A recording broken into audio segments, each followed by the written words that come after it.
Jain warrior sir, आज की इस वीडियो में बात करने वाले हैं स्पेसिफिकली इस आर्टिकल के बारे में। जैसे ही आर्टिकल पब्लिश होता है एक लहर सी दौड़ जाती है, स्पेशली सर्विंग कैंडिडेट्स के मामले में। और इतने सारे डीएम्स देखने को मिलते हैं कि एग्जैक्टली भैया ये सीन है क्या। देखो boss, I am already two SSB recommended and being a recommended candidate, मैं इन सारी जो भी सर्विंग एंट्री है काफ़ी अच्छे से समझता हूँ। भले ही वो आपकी एसीसी की बात हो या फिर एससी एंटर की बात हो या फिर आपकी जो आर्मी मेडिकल कोर की जो नॉन टेक्निकल वाली होती है, I also aware about it. और सीडब्ल्यू ऑल्सो। हालांकि मैं एंट्री से रिकमेंड नहीं हुआ, I am purely recommended from the civilian entry, but I was having a well connections with those entries. And काफ़ी हद तक स्टूडेंट्स मुझसे रिलेट कर पाते हैं। इस कंप्लीट प्रोसीजर को थोड़ा समझाने से पहले, ये सच है या फिर झूठ है या क्या चल रहा है, उसके पहले मैं थोड़ा सा आपको बेसिक समझाता हूँ, सो डेट कि आप चीज़ों को थोड़ा सा अच्छे से ग्रैब कर पाएं। अगर मैं बात करूं तो भैया इंडियन आर्मी के अंदर आपको टोटल 3 कैटेगरी ऑफ ऑफिसर देखने को मिलते हैं। एक होता है भैया एनसीओ, सबसे छोटे, फिर उसके बाद जेसीओ, और जो सबसे हायर होते हैं उनको हम बोलते हैं भैया सीओ। सीओ कैटेगरी को ज्वाइन करने के लिए आपको एक बेसिक इंटरव्यू से गो थ्रू करना पड़ता है, जिसको हम बोलते हैं भैया एसएसबी इंटरव्यू। इसको इंडिया के अंदर टफेस्ट इंटरव्यू की कैटेगरी में भी रखा जाता है। आप भैया किसी भी एंट्री से आइए, आप भले सिविलियन से आइए या फिर सर्विंग से आइए, आपको एसएसबी में अपियर होना ही पड़ेगा। अब जो कंप्लीट एसएसबी इंटरव्यू है ये दो स्टेजेस में डिवाइडेड होता है, स्टेज 1 एंड स्टेज 2। स्टेज 1 में भैया आपको दो मेजर टास्क देखने को मिलता है। पहला होता है आपका PPT, picture perception discussion test, और दूसरा आपको देखने को मिलता है OIR, officers intelligence rating test. अब अगर भैया मैं इन दोनों ही टेस्ट की कंसीडरेशन करूं तो एसीसी एंट्री या फिर जो भी सर्विंग एंट्रीज होते हैं उन सभी में ये पीपीटीटी का एक बहुत बड़ा आउट होता है, बहुत बड़ा हुआ जैसे बोल सकते हैं। रीजन, क्योंकि सबसे पहली बात तो कम्युनिकेशन स्किल्स बहुत अच्छी नहीं होती, क्योंकि जो भी यार कहीं ना कहीं एनसीओ जैसी रैंक में यूजुअली ज्वाइन करते हैं, वो मेजोरिटी ऑफ द टाइम आपको वो कैंडिडेट्स देखने को मिलते हैं जो कहीं ना कहीं एसएसबी में कर नहीं पाई क्लियर, या फिर उनकी कुछ फैमिली कंडीशंस उस तरीके की नहीं थी जहां से वो अफोर्ड कर पाते कि वो फ्यूचर और प्रिपेयर करें। तो एक बेटर ऑप्शन देखने को मिलता है। अब बात करते हैं आज के टाइम पे फौज के बारे में। फौज में आप देखते हो भैया, आपको ऑलरेडी मल्टीपल पब्लिक रिपोर्ट्स इस तरीके से पब्लिश होती हैं कि इंडियन आर्मी, नेवी, एयरफोर्स के अंदर कहीं ना कहीं ऑफिसर एंट्री पे कई सारी वैकेंसीज खाली हैं, या फिर बोल सकते हैं कि वैकेंसीज फिलअप नहीं हो पा रही हैं। बहुत सारे अफसर की ज़रूरत है कहीं ना कहीं फौज को। लेकिन उसके बाद भी एसएसबी इंटरव्यू के रिकमेंडेशन रेशियो बहुत कम होने की वजह से बच्चे कहीं ना कहीं कम जा पाते हैं। लेकिन क्योंकि फौज के अपने डिसिप्लिन, अपने क्राइटेरिया है, जिसकी वजह से वो अननेसरली ऐसे किसी को ले भी नहीं सकते। जिसकी वजह से आपको पता होना चाहिए भैया, एसएससी निकाला गया था, इसको हम बोलते हैं शॉर्ट सर्विस कमीशन। मतलब आपको परमानेंट कमीशन नहीं देंगे, लेकिन 14+1 साल की एक कमीशनिंग कैटेगरी देंगे, जिसको हम शॉर्ट सर्विस कमीशन बोलते हैं। इसके बाद फिर भैया अग्निपथ स्कीम निकाली गई, या फिर जिसको आप अग्निवीर के नाम से जानते हो वो निकाली गई भैया। एंड उसके बाद अब ये चेंजमेंट देखने को मिल रहा है। आज के टाइम पे एसएसबी इंटरव्यू का प्रोसीजर जो कंप्लीट 5 डेज का आपको देखने को मिलता है, इसमें भी हम मल्टीपल चीज़ें आपको देखने को मिल रही हैं, जिसमें कहीं ना कहीं चेंजमेंट देखने को मिल रहा है। वो भले ही दोनों एंट्रीज में देखने को मिल रहा है, भले ही भैया आप सर्विंग कैंडिडेट हो या फिर सिविलियन कैंडिडेट हो। लेकिन अगर मैं आज की स्पेसिफिक वीडियो की बात करूं तो ये सर्विंग कैंडिडेट्स के लिए है, जो एसीसी, सीडब्ल्यू या फिर फर्दर एंट्रीज के लिए प्रिपेयर करने वाले हैं। स्पेशली भैया आपको ये आर्टिकल देखने को मिलता है, उस आर्टिकल के बाद एक लहर सी दौड़ पड़ती है कि अब तो मजे ही मजे हैं, क्योंकि एसएसबी में स्टेज 1 अपियर नहीं करना पड़ेगा। अब इसमें लेकिन सच्चाई कितनी है, इसका सोर्स क्या है भैया, क्रेडिबल सोर्स क्या देखने को मिल रहा है, क्योंकि ऐसा कोई भी ऑफिशियल नोटिफिकेशन तो देखने को नहीं मिला फ्रॉम द इंडियन आर्मी। इसके बारे में बात करते हैं। सबसे पहले भैया आप समझो, मैं बात करता हूँ एक एंट्री, एसयू एंट्री, ठीक है, इसको हम स्पेशल कमीशन ऑफिसर कैटेगरी बोलते हैं। ये भैया पहले से एक एंट्री चली आ रही है, जिसमें कहीं ना कहीं वो लोग अपियर करते हैं जो कि एक सीनियर एंट्री देखी जाती है।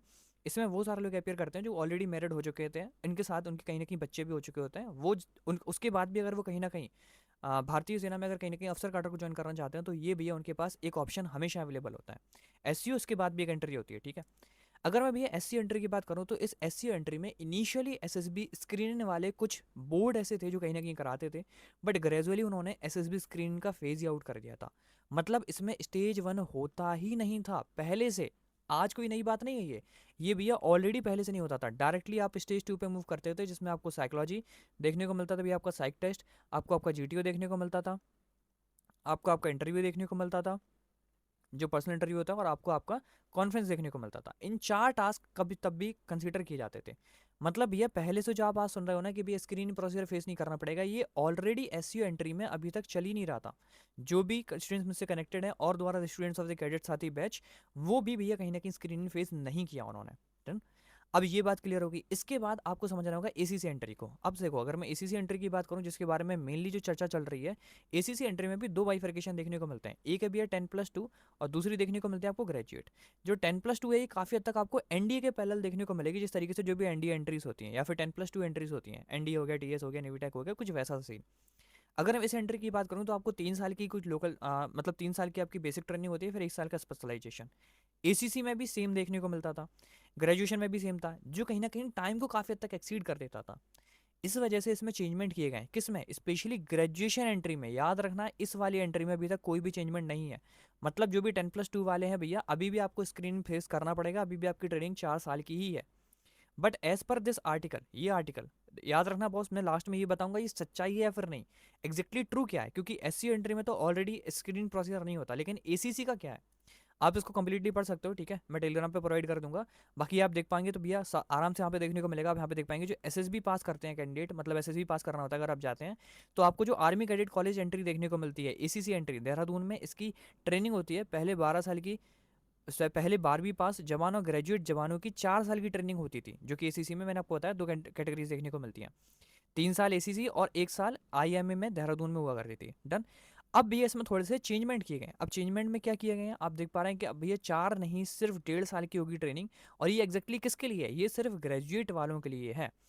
इसमें जो सेना में जो भी खाली पद वगैरह देखने को मिलते थे उनको कहीं ना कहीं फिल किए जाएंगे। और एक भैया ये अपडेट देखने को मिलेगा कि एसएसबी में जो भी स्टेज 1 हुआ करता था वो अब नहीं रहेगा, सीधा सीधा हटा दिया गया। वो अब डायरेक्टली आप स्टेज 2 की तरफ मूव कर सकते हैं।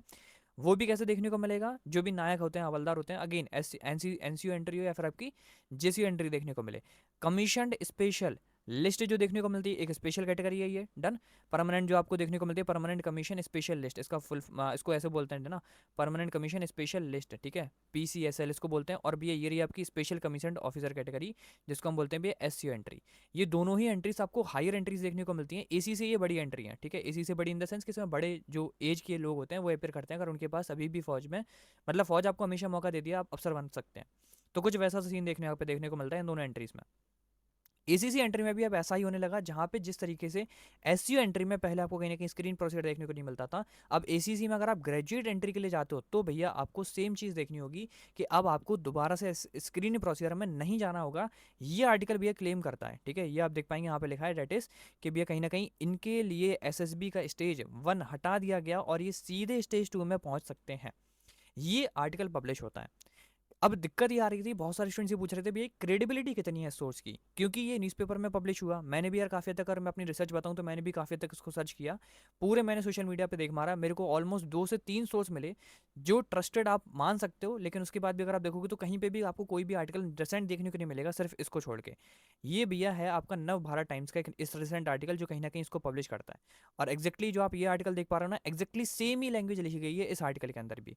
इस आर्टिकल की कटिंग आप ये देख पा रहे हो, नव भारत आपको टाइम्स का ही कंप्लीट आर्टिकल देखने को मिलेगा जो ऑलरेडी इस चीज़ को क्लेम करता है। क्लियर।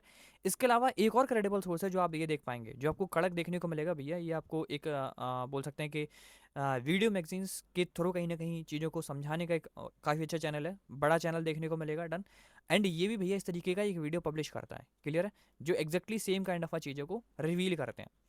इससे काफ़ी हद तक कहीं ना कहीं आप समझ पा रहे होंगे कि इसके होने के चांसेस या हो चुका है, क्योंकि कोई ऑफिशियल नहीं है, लेकिन क्योंकि एससीओ एंट्री में ऑलरेडी चल रहा है तो एसीसी ग्रेजुएट में होने के 100% चांसेस हैं। मेरी भी बात मानोगे तो कुछ वैसा ही सीन है। रीज़न मैं बताता हूँ, क्योंकि भैया आपको पता होना चाहिए एसएसबी के जो कंप्लीट प्रोसीजर 5 डेज का है, उसका बोर्ड्स में ऑलरेडी बात चली है कि उसको 4 दिन या 3 दिन तक लेके आना है हमको। और अगर मैं सिविलियन एंट्रीज की बात बताऊं तो सिविलियन एंट्रीज में भी कुछ आपको चेंजमेंट देखने को मिल रहे हैं। जैसे अगर मैं रिसेंटली बात बताऊं तो भैया एक बैच के अंदर डायरेक्टली जो एसएसबी का जो साइकोलॉजिकल प्रोसीजर होता है वो आर्मी में डे 2 के अंदर होता है, बट वो डे 1 के अंदर ही करा दिया गया, जस्ट लाइक योर एयरफोर्स, ठीक है। बाकी इसके अलावा अगर आपको बहुत सारे भैया कंटेंट वगैरह चाहिए और बाकी सारे कैंडिडेट्स अगर आप बातचीत करना चाहते हो तो ये आपको टेलीग्राम चैनल देखने को मिलेगा। In short it going to join it. Already 5000+ members वहाँ पे कहीं ना कहीं ऑलरेडी प्रिपरेशन कर रहे हैं फ्री ऑफ कॉस्ट। चलिए यार, मिलते हैं नेक्स्ट सेशन में।